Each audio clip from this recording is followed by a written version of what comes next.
E nós vamos iniciar a nossa lição, primeiramente lendo a palavra de Deus, lá em Gênesis capítulo 2, o verso 1 ao verso de número 3.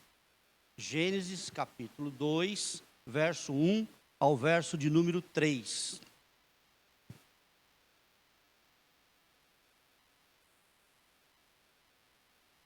Vamos lá? Assim, pois, foram acabados os céus e a terra e todo o seu exército. E havendo Deus terminado no dia 7º a sua obra que fizera, descansou nesse dia de toda a sua obra que tinha feito. E abençoou Deus o dia 7º e o santificou, porque nele descansou de toda a obra que o Criador fizera. Amém? Vamos estar orando ao Senhor. Pai, nós louvamos o teu nome, ó Deus, porque permitiu ao Senhor acrescentar, ó Deus, mais um dia de vida à nossa existência, ó Pai. E por isso nós estamos aqui na tua casa nesta manhã, Senhor, abrindo a tua palavra, Senhor, e buscando nela, Senhor, o nosso alimento espiritual, Pai. Por isso nós pedimos que o teu Santo Espírito, Senhor, possa estar abrindo as nossas mentes, os nossos corações, ó Pai, para que possamos entender a tua palavra, ó Pai. E uma vez entendida, Senhor, ela possa ser aplicada, Senhor, no nosso dia a dia, ó Pai. Derrama graça, poder e misericórdia sobre as nossas vidas, sobre a vida de todos os irmãos que estão aqui nesta manhã, aqueles que estão nos acompanhando através dos seus lares, ó Deus, e conjuntamente com suas famílias, que sejam ricamente abençoados, ó Pai. Nós pedimos e te agradecemos no nome de Jesus. Amém.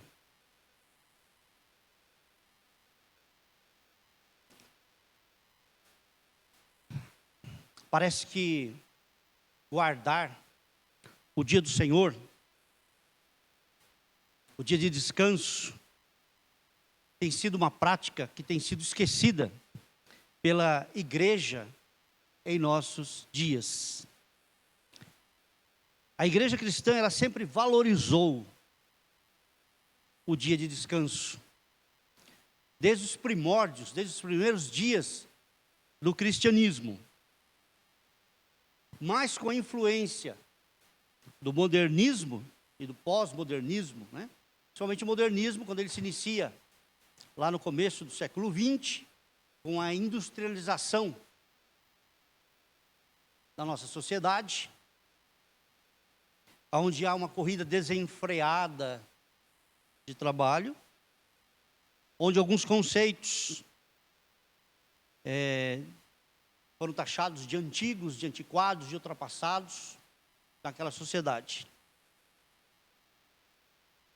E essa industrialização trouxe aí um novo estilo de vida, um novo ritmo de vida, com as suas cidades trabalhando 24 horas por dia, em todos os dias da semana. Nós vemos que as grandes indústrias, elas não param, né? São turnos e turnos, de segunda a segunda. Tudo isso para alimentar um consumismo desenfreado. E nós vemos que o reflexo disso na sociedade hoje, muitas vezes uma sociedade doente, uma sociedade neurótica, pessoas que não têm tempo, né? Muitas vezes de lazer, de se cuidar. Nós vemos aí como resultado o envelhecimento precoce da nossa sociedade, desajustes sociais muito grandes, porque o homem passou tão somente a trabalhar, esquecendo-se do descanso, do lazer e da busca de Deus. Também por influência de algumas teologias que são também aí do início do século, final do século XIX, início do século XX, que foi chamado dispensacionalismo, que divide radicalmente entre o Velho Testamento e o Novo Testamento. Segundo essa corrente, com a vinda de Jesus, cessou todas as leis e todas as regras do Velho Testamento. O que nós estamos vivendo hoje é na era da graça. E só vale aquilo que está no Novo Testamento.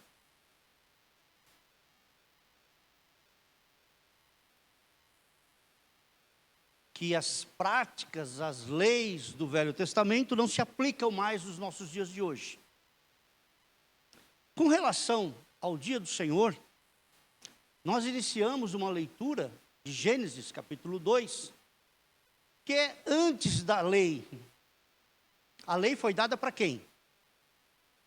Para Moisés. E nós estamos falando da instituição do dia do Senhor antes da lei. Fora desse contexto de lei. E ali então, Deus institui o dia do descanso. 6 dias você vai trabalhar e no 7º você vai descansar. A palavra lá em hebraico é Shabat, mas Shabat significa descanso. É o dia de descanso. Então, quando a gente fala a respeito que as coisas do Velho Testamento não valem mais, a lei do Velho Testamento, nós precisamos entender que é fora desse contexto. Aí na lei, quando é dada a Moisés, é dado quantos mandamentos? São os 10 mandamentos. E que diz o 4º mandamento?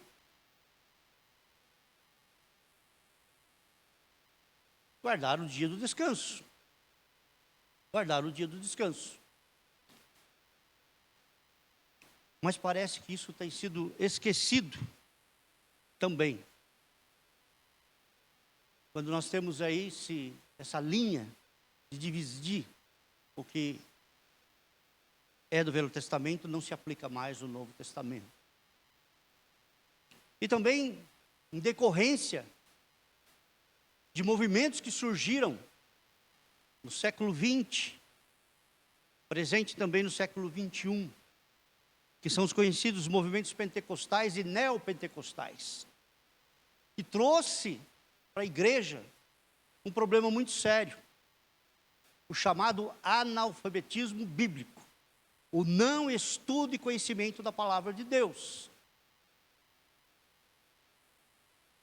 Muitas vezes você pergunta, espero que isso não aconteça na nossa igreja, quais são os 10 mandamentos? Quantos sabem decorar os 10 mandamentos? E é básico. E ele é dividido entre obrigações para com Deus e obrigação para com o próximo. Por isso que Jesus resumiu em 2. Amarás o Senhor teu Deus de todo o teu coração e entendimento. E ao próximo como a ti. É os 10 mandamentos. Porque há mandamentos relacionados a Deus e mandamentos relacionados ao homem. Ele não aboliu. Muitas pessoas dizem, não, ele só deixou 2 mandamentos. Isso não é verdade. Porque todos ali estão incluídos, tanto com relação a Deus, quanto em relação ao próximo. Bem da verdade é que pouquíssimos crentes conseguem sequer nomear os 10 mandamentos e explanar brevemente as doutrinas fundamentais do Evangelho. Vivemos numa era onde a capacidade intelectual, principalmente a capacidade bíblica, foi reduzida e trocada por informações inúteis e fúteis. Nós temos perdido a capacidade de discernimento. Eu confesso aos irmãos que eu tenho um problema muito sério com alguns cânticos de hoje. Muitos eu não canto, porque se você for analisar a letra, você imagina, mas como eu posso estar falando isso para Deus? Como eu posso estar me expressando? Porque muitas vezes nós estamos mais preocupados com a melodia do que com a letra. Mas precisamos lembrar que o nosso culto ele tem que ser um culto racional.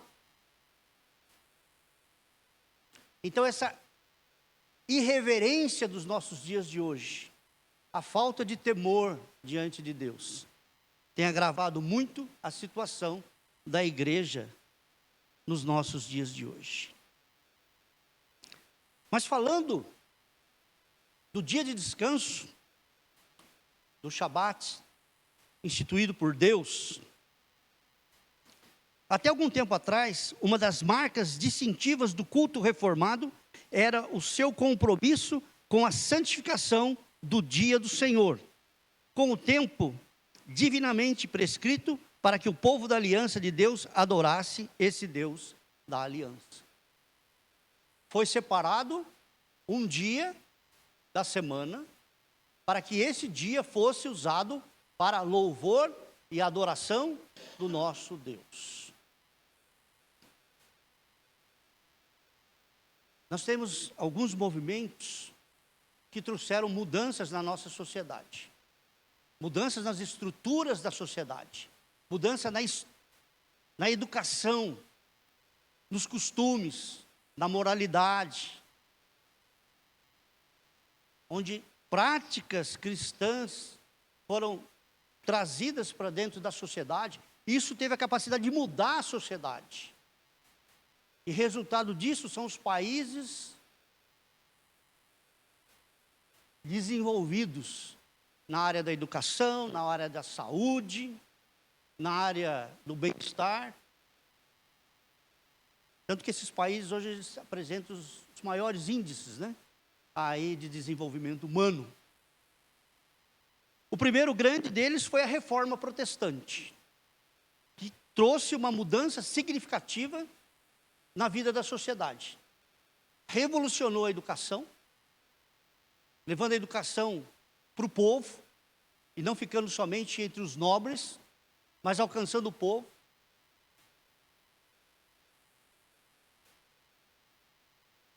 Justiça social, em vários aspectos. E depois, um movimento iniciado na Inglaterra, chamado de puritanismo. Iniciado lá numa igreja batista, numa cidadezinha no interior da Inglaterra. Isso trouxe uma transformação tremenda.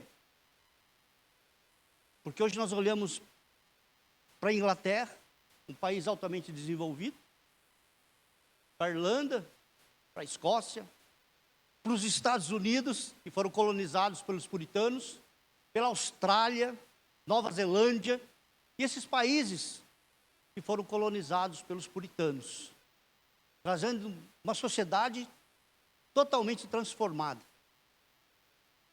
Uma sociedade mais justa, igualitária, onde as riquezas são distribuídas de uma melhor forma, fazendo com que muitas pessoas sonhem em migrar para esses lugares. Quem não sonha em migrar para a Austrália, para a Nova Zelândia?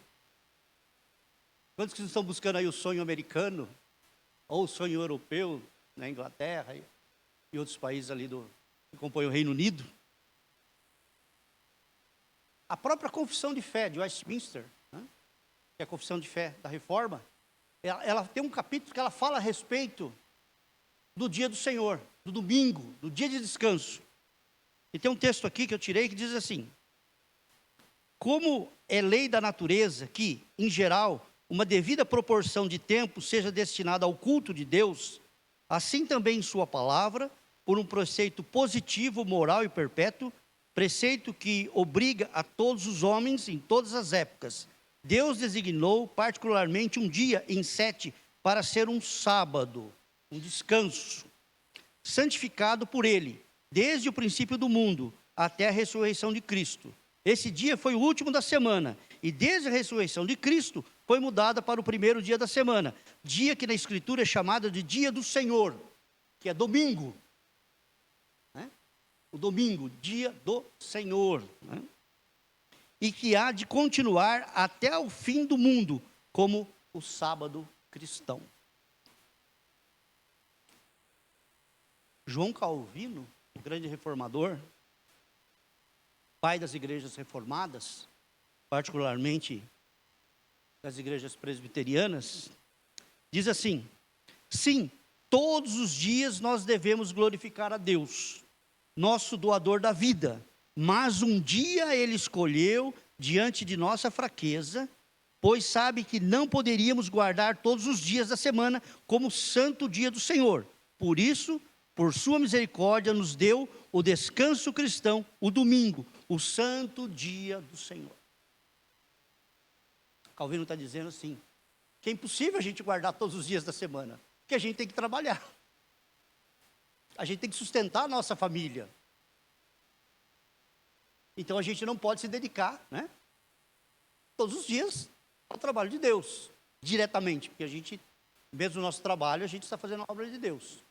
Mas o que ele fez? Ele separou um único dia, para que esse dia fosse santificado ao Senhor.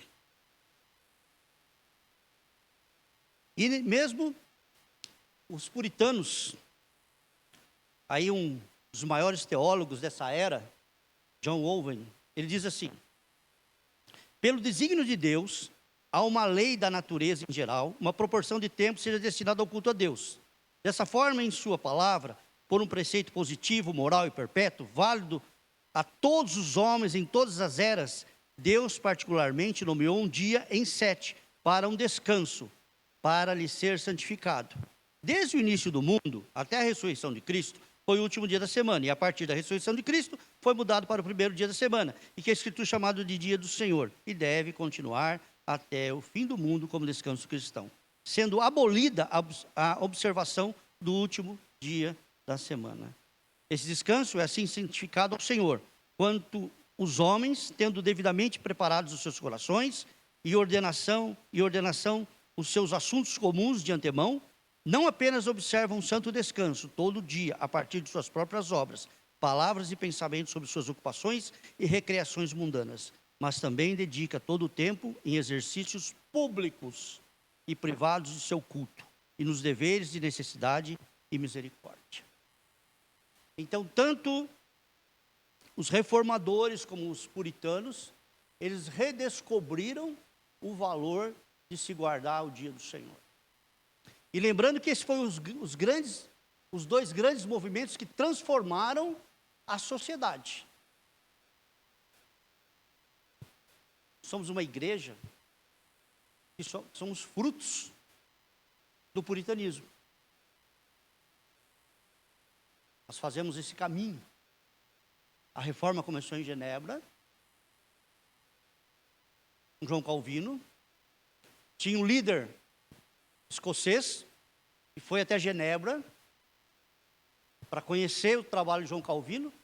Esse homem chamava John Knox. De Genebra ele leva para a Escócia a reforma.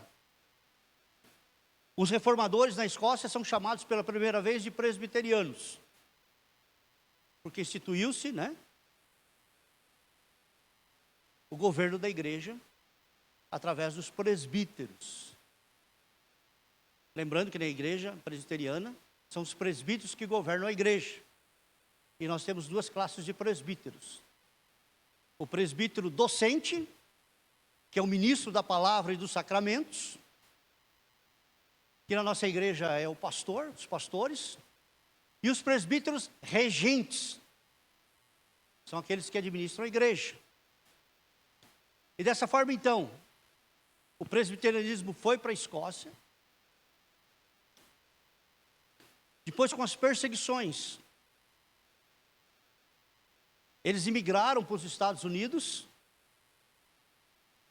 fundando lá as colônias americanas, fundando a igreja americana, que é filha da igreja escocesa. E os americanos vieram para o Brasil, como foram para vários lugares, trazendo a igreja presbiteriana para o Brasil. Então nós somos filhos da igreja americana e netos da igreja escocesa. E alguém se lembra quem foi o primeiro missionário presbiteriano que trouxe para nós definitivamente a igreja para ser estabelecida no Brasil? Reverendo Ashbel Green Simonton, né? Que aportou no Rio de Janeiro, veio para cá, iniciou o trabalho. E nós somos fruto disso. Particularmente nossa igreja em Agudos.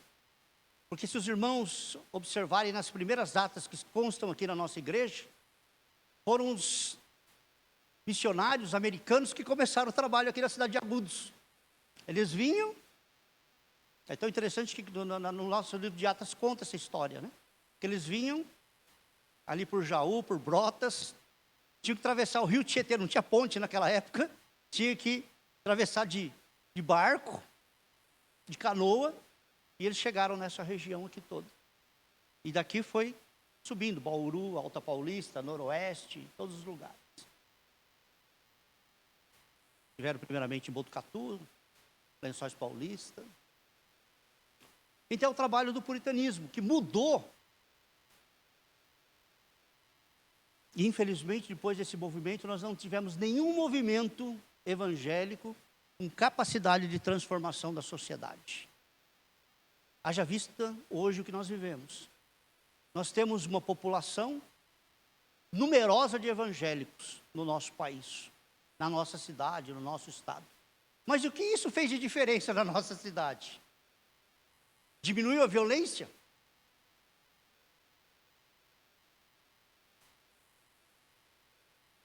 Diminuiu o caos social e econômico que nós vivemos? Não.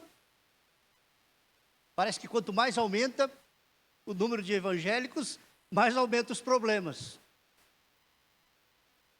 Eu me lembro que conversando com uma pessoa muitos anos atrás, ela era uma pastora e ela foi trabalhar no conselho tutelar aqui de Agudos. Ela dizia, é incrível, os piores menores que nós pegamos, nós vamos conversar, são filhos de evangélicos. Então é triste essa situação que nós vivemos hoje. Então nós não temos nenhum movimento, depois do puritanismo, que trouxe transformação para a nossa sociedade. Por mais que nós temos esse movimento evangélico hoje, mas é um movimento muito de show,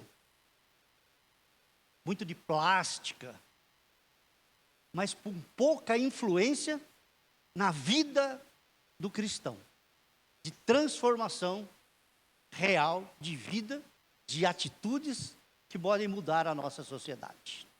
Então é hora de a gente rever algumas coisas. E restabelecer o dia do Senhor como um dia santificado a Deus, é voltar às práticas primitivas do nosso cristianismo, das nossas origens. É só a gente perguntar, a gente tem bastante irmãos aqui, que já vêm de bisavós, avós evangélicos. Como era o domingo na sua casa? Na casa da minha avó não se fazia nem comida no domingo. Eles preparavam tudo no sábado. Uma que morava no sítio. A minha mãe conta, tem estaçãozinha aqui, que a gente conhece aqui, estação Sorocabana. A minha mãe morava num sítio aí perto, né? Essa região indo para Piratininga, e tinha um trem que passava.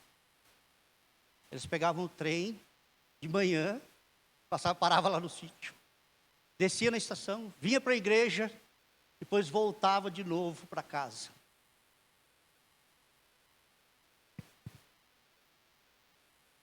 Mas o domingo era o dia do Senhor, era o dia de ir na igreja. Aí o que acontecia à tarde? Os irmãos iam visitar os irmãos. Era raro os pastores que residiam na cidade. Então usava o domingo para visitar. Tinha muitas vezes alguns aniversários, eram feitos no domingo à tarde. Fazia-se os cultos, né? Os presbíteros iam com o pastor visitar as pessoas. E depois à noite, voltava todo mundo para a igreja de novo. Era um dia dedicado ao serviço do Senhor. E a gente perdeu isso.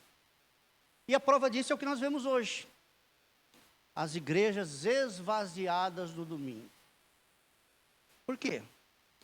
Domingo eu trabalho a semana inteira, então domingo eu tenho que cuidar da minha casa, cuidar da minha roupa, eu tenho que cuidar da minha compra, eu tenho que fazer isso, fazer aquilo. Aí eu não tenho tempo.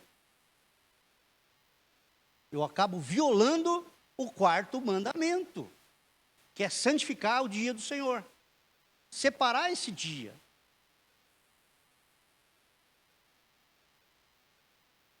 O princípio do dia do repouso. Assim foram concluídos os céus e a terra e tudo que neles há. No sétimo dia, Deus havia concluído a sua obra que realizara, e nesse dia descansou. Abençoou o sétimo dia e o santificou, porque nele descansou de toda a obra que realizara na criação. Gênesis 2, de 1 a 3, é o texto que nós lemos no início. Agora, Êxodo 31, 17. Isso será um sinal perpétuo. O que significa perpétuo? Que pode ser mudado? Não, é perpétuo. Deus está dizendo lá, é um sinal perpétuo. Se é perpétuo, não pode ser mudado. Entre mim e os israelitas. Pois em 6 dias o Senhor fez os céus e a terra, e no sétimo dia ele não trabalhou e descansou.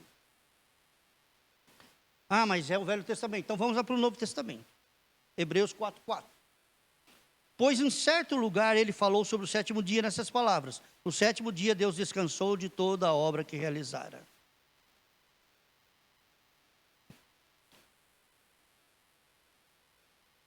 Enquanto a igreja estiver presente nesse mundo, ela tem que cumprir o quarto mandamento. Ela tem que guardar o dia do Senhor.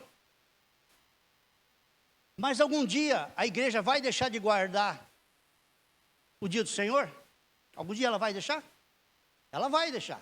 O próprio Hebreus diz assim: assim ainda resta um descanso sabático para o povo de Deus, pois todo aquele que entra no descanso de Deus, também descansa das suas obras, como Deus descansou das suas. Quando é que nós vamos parar de guardar o domingo? Quando formos para a glória, porque aí a gente vai entrar já no descanso eterno. Mas enquanto isso, a gente tem que trabalhar 6 dias e descansar no sétimo. Né? Tem gente que inverte, tem gente que descansa 6 dias e trabalha no sétimo só. Não faz nada durante a semana. Você convida para a igreja, mas eu tenho alguma coisa para fazer no domingo. Inverteu, né? Descansa 6 e trabalha no sétimo.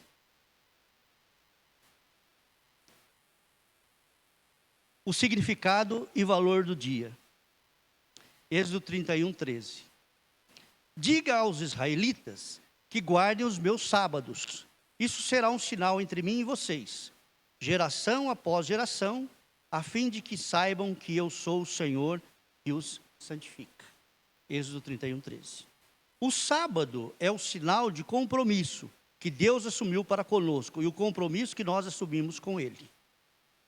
Com esse sinal, Deus promete 3 coisas para a gente. Primeiro, o descanso eterno. O domingo é apenas uma amostra grátis do que deve ser. O céu.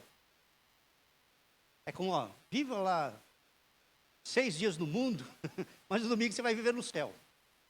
Se dedique a Deus. Se dedique ao culto a Deus. Às atividades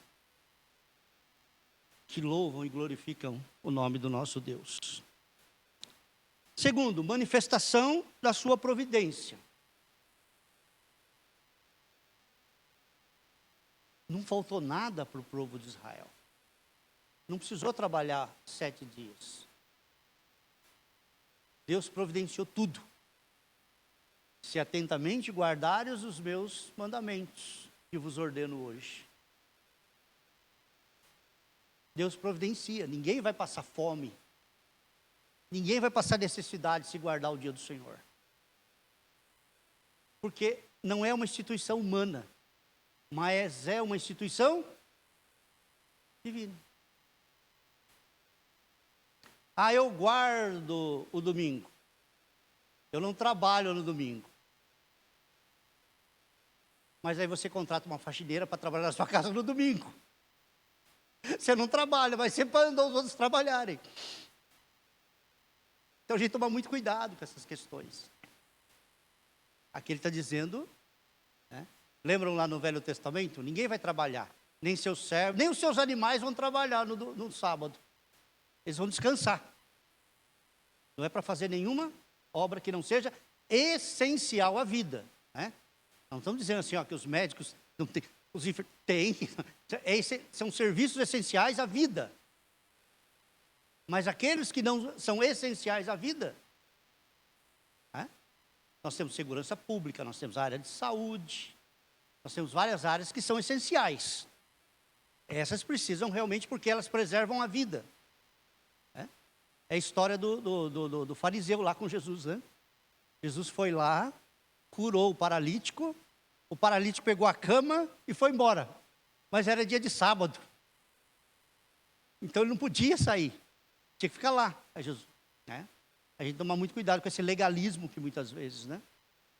O sujeito acabou de ser curado, mas ele não podia sair de lá porque era sábado. Esqueceu que aquele ato era um ato de glorificação a Deus, de milagre, de cura e libertação, que precisava ser propagado. Era um ato que glorificava a Deus. Então, tudo aquilo que nós fazemos para glorificar a Deus, dentro do dia do Senhor, ele é válido pelas nossas atitudes. E garantia de libertação.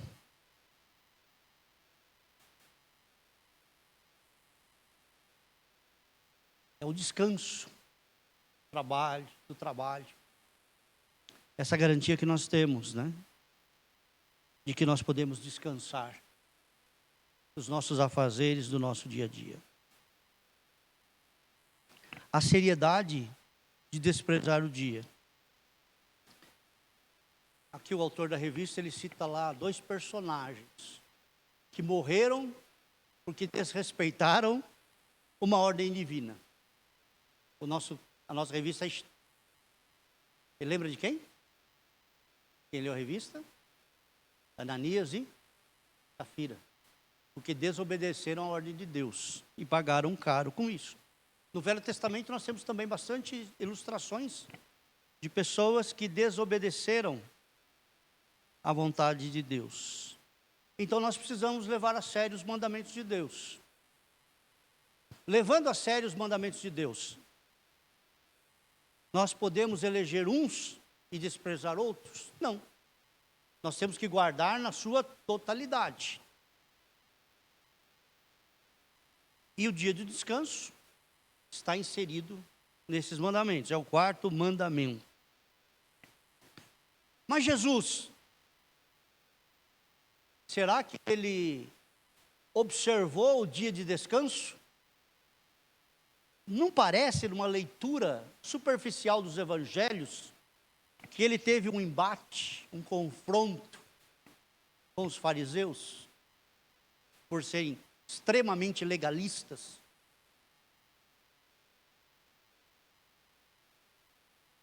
Lá em Marcos, ele disse aos fariseus: o sábado foi feito por causa do homem, e não o homem por causa do sábado. Por que o sábado foi feito por causa do homem? Para dar o repouso necessário. Agora, o que os fariseus fizeram? Eles usaram o sábado, o descanso, para oprimir, para escravizar as pessoas. E hoje nós vivemos também um problema muito sério na igreja evangélica. Tem muitos líderes escravizando os crentes. Tem muito abuso espiritual no meio da igreja hoje. A gente fala de abuso emocional, fala de abuso sexual, mas nós vivemos hoje um momento de muito abuso espiritual sobre a vida das pessoas, trazendo um fardo imenso. Tem muita igreja, em vez de curar, está adoecendo as pessoas. Tem muita gente indo embora da igreja, ou diz que fica mais doente ainda, porque são vítimas desse abuso. Então, não pode ser um fardo na vida das pessoas, porque as pessoas já não estão mais servindo, como diz o Salmo, com alegria. Servir ao Senhor com alegria. Tem muita gente que fala: está chegando a hora de ir na igreja. Entra em desespero. Por quê? Perdeu a alegria, o contentamento. Porque os fariseus modernos estão aí, impondo os seus modos, as suas filosofias, a sua interpretação, trazendo uma carga excessiva, onde as pessoas não podem mais suportar. Por isso que as estatísticas dizem hoje, há mais pessoas saindo da igreja do que pessoas entrando na igreja. Por isso que as nossas igrejas têm sido isso. Constantemente pessoas vindo e indo embora, vindo e indo embora. E a gente precisa ver por que disso. Refletirmos sobre isso. Se nós não estamos vivendo uma igreja farisaica nos nossos dias de hoje. Trazendo um fardo que as pessoas não podem suportar. Foi isso que Jesus denunciou. A religião de vocês tem sido um fardo para as pessoas. Não tem trazido cura, não tem trazido libertação, mas tem trazido escravidão e opressão. Por isso nós devemos refletir seriamente. Os fariseus faziam do dia de descanso um dia de fardo e opressão. Para Jesus, o dia do descanso é um dia de alívio. Domingo é dia de alívio. Domingo é dia de livramento. Domingo é dia de renovo espiritual, onde você recarrega todas as suas baterias espirituais. Aonde você vai para casa satisfeito, contente e alegre. Você não volta para casa ressentido, magoado. Embora isso seja presente nos nossos dias de hoje. Muitas pessoas perderam essa alegria, esse contentamento. O primeiro dia da semana.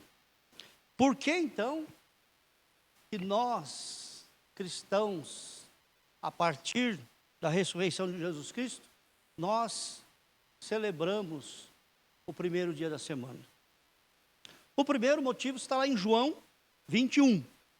No primeiro dia da semana, bem cedo, estando ainda escuro, Maria Madalena chegou ao sepulcro e viu que a pedra da entrada tinha sido removida.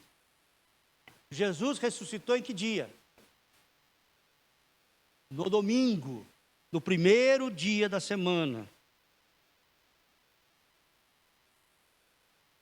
Os discípulos, quando Jesus morreu, ele foi assunto aos céus, ele subiu aos céus, e eles ficaram desesperados. Mas eles não pararam de se reunir no domingo. João 20:19 diz assim: ao cair da tarde daquele primeiro dia da semana. Vamos contextualizar. Ao cair a tarde do domingo, estando os discípulos reunidos a portas trancadas. Por que eles estavam com portas trancadas? O culto não era público, mas eles estavam com medo de morrer também, das perseguições. Por medo dos judeus, o texto diz.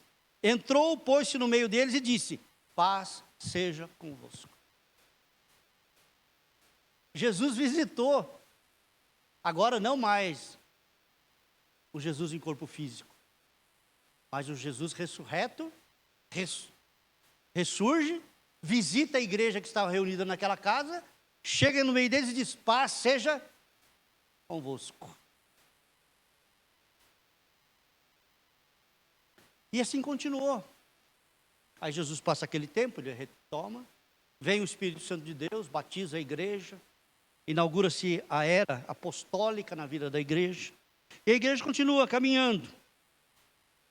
Atos 27, a igreja estava reunida, sob a liderança de Paulo, e diz assim: no primeiro dia da semana, reunimos-nos para o partir o pão.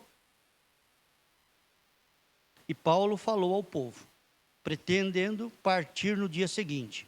Continuou falando até a meia-noite. Aquele culto durou até a meia-noite. Porque na segunda-feira, Paulo tinha que pegar a estrada, tinha que continuar. Era prática até todas as igrejas cristãs se reunirem no primeiro dia.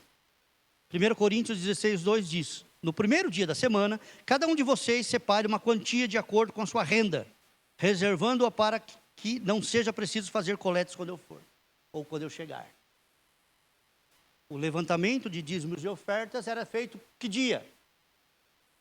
No domingo, no dia do Senhor, no culto de celebração a Deus, de adoração e celebração a Deus. Aí o apóstolo João, já no seu final de vida, já bem velhinho, ele recebe a revelação, onde ele escreve o livro de Apocalipse. Onde foi mesmo que João recebeu essa revelação? Na ilha de Patmos, né? E o texto de Apocalipse 1:10 diz: no dia do Senhor, que dia que ele recebeu a revelação? No domingo. No dia do Senhor, achei-me no Espírito e ouvi por trás de mim uma voz forte como de trombeta. A revelação aconteceu no dia do Senhor. Eu mandei um documentinho em PDF, tá? Os irmãos que receberam aí no grupo da igreja. Depois, se os irmãos quiserem ler em casa, né? Esse está num site lá, sobre a reforma, né?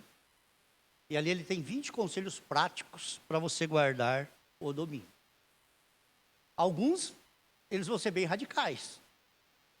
Mas a gente tem que ler, meditar e contextualizar para as nossas vidas. Né? Senão a gente também vai se transformar em legalistas. Então a gente tem que tomar muito cuidado. E assim, eu gostaria que a gente pudesse, se alguém quiser abrir, tiver aí, puder abrir. Os que conseguirem, né? Mas eu quero ler aqui esses conselhos de como guardar o domingo. São 20 conselhos práticos para uma guarda do domingo mais proveitosa. Primeiro, durante a semana vá ao mercado, à feira e compre tudo o que você necessita para não ter que fazer isso no domingo. Termina a escola dominical, com certeza os irmãos vão me encontrar lá no mercado. Aqui logo no primeiro eu já levei o nocaute aqui. Pegou de cheio. Mas não preocupe não, porque eu também encontro um monte de irmão lá também.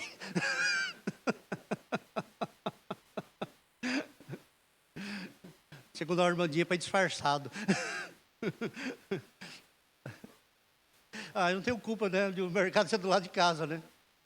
Fechou, mas abriu outro, não teve jeito.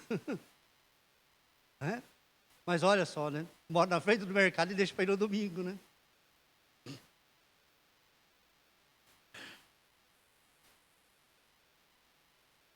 Dois, cuide também de outros afazeres, como lavar e passar roupa, limpar o carro, cuidar da casa, praticar esportes. Deixe o domingo livre de tudo isso.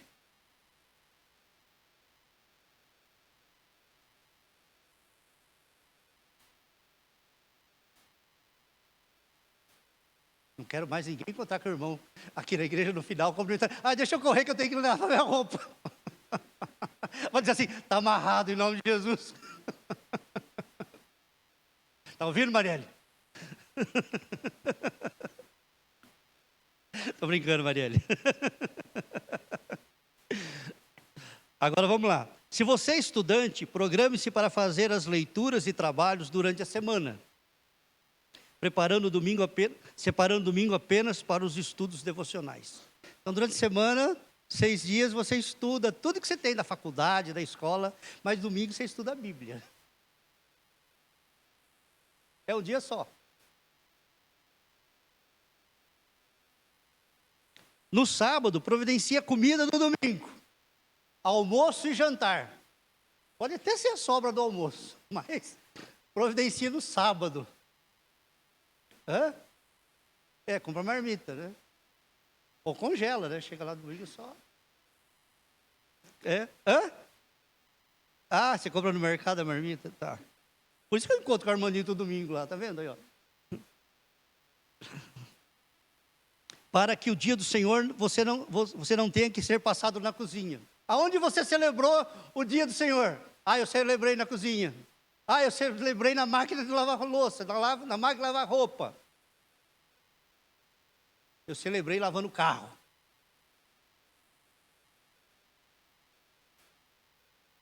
No sábado à noite, não vá dormir tarde. Durma o número de horas suficientes para que você acorde descansado e assim aproveite bem o dia do Senhor. Ninguém abrindo a boca na escola dominical aqui com sono.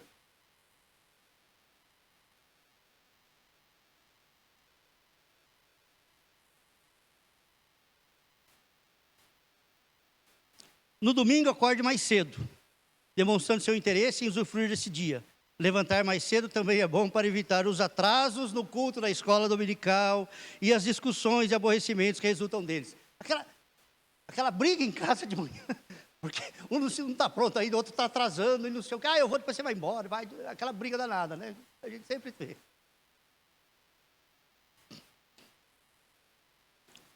Quando começarem as orações e as leituras da palavra, deixe de lado os seus pensamentos particulares e una-se em mente e espírito ao povo de Deus. Não fica lá divagando os seus assuntos. 8º, preste máxima atenção à palavra do pregador ou do professor da escola dominical. Atente para as coisas que você já sabe e está recordando, e para as coisas novas que está aprendendo agora. Perceba que pecados Deus está confrontando em sua vida, e ore pedindo misericórdia e graça para abandoná-los.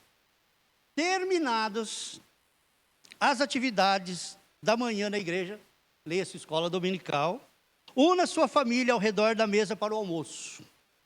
Ore agradecendo a Deus pelo alimento espiritual recebido e pelo físico que está à mesa, ao invés de fazer comentários maldosos sobre algo que aconteceu na igreja. O professor errou o português, o professor errou o texto bíblico. Você viu a roupa que a irmã estava na igreja, hoje na escola dominical?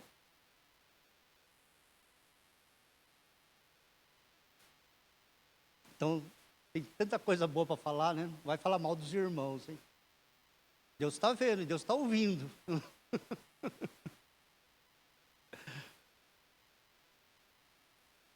Converse sobre os ensinos recebidos pela manhã. Pergunte a todos os que aprenderam e como podem colocar em prática esses ensinos. Aí terminou o almoço. No período da tarde, descanse. Mas lembre-se de que o dia do Senhor não pode ser de ociosidade. Não vá deitar 1h da tarde e levantar às 6h30, porque tem que tomar banho e vai vir para o culto. Aí já é preguiça, aí é ociosidade. Aí depois nem vai conseguir dormir de noite. Tive insônia, também dormiu o dia inteiro, a tarde inteira, como é que vai conseguir dormir? Ao invés de ver programas inúteis e pecaminosos na televisão, prefira ver um filme com princípios cristãos, ler um livro edificante e escutar músicas de louvor e adoração a Deus. Como o domingo é um dia por excelência para as obras de misericórdia, visite alguém que está precisando de cuidados físicos e espirituais. A tarde pode ser preenchida ainda com programações na igreja, tais como almoços comunitários e períodos de louvor e adoração por meio da música. No final do dia, chegue mais cedo na igreja, vá ao banheiro, beba água e certifique-se que não precisará sair do culto para fazer qualquer coisa. Quietinho. Está sendo lançada uma nova marca de cola gospel. O cara senta, ele só sai a hora que termina o culto, não tem como levantar mais, né? Antes do culto começar, escolha um bom lugar para sentar-se. Desligue aparelhos eletrônicos, como celulares, smartphones, e aguarde o início do culto em oração e leitura da palavra. Pois não, Eurídio? O Pércio está convidando. Então os irmãos parem de mandar zap, 15 minutos antes, e vá orar com o Pércio lá, que ele está precisando de gente para orar, né, Pércio? Então desligue, deixe para ver o Facebook a hora que terminar, você chegar em casa, né? Vai mexer no Instagram, mexe depois, né? A gente só abre uma exceção para eles, fica fotografando todo mundo aqui. Fotografando só de boca aberta ainda, esse que é o problema. Sério ainda. Né, meu Marcos? Vou falar, viu?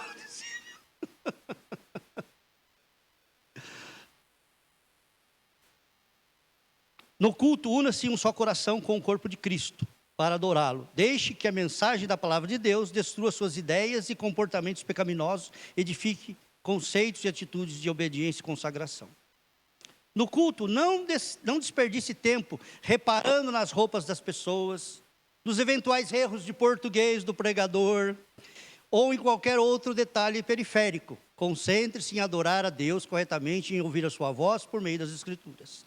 Terminado o culto, não saia apressado da casa de Deus, como se ali fosse um local desagradável.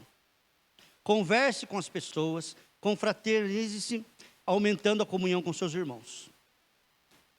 Agora que é duro, hein? É uma paulada. Não frequente restaurante nesse dia. Lembre-se que o mandamento envolve não trabalhar e não fazer com que o outro trabalhe por você. Ah, mas vai funcionar. Vai funcionar, mas você faça a sua parte.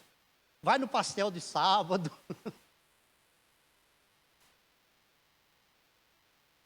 É, Marco? Tá vendo?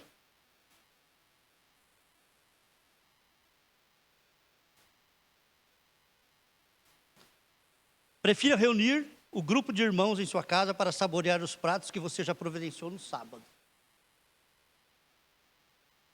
Por favor, os irmãos postarem os menus aí no Zap Zap da igreja para a gente poder saber. E escolher onde a gente vai. Põe o cardápio lá para a gente saber.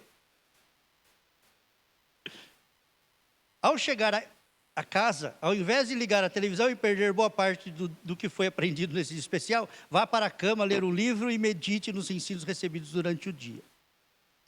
E último, e lembre-se, o domingo é o dia de deleite agradável.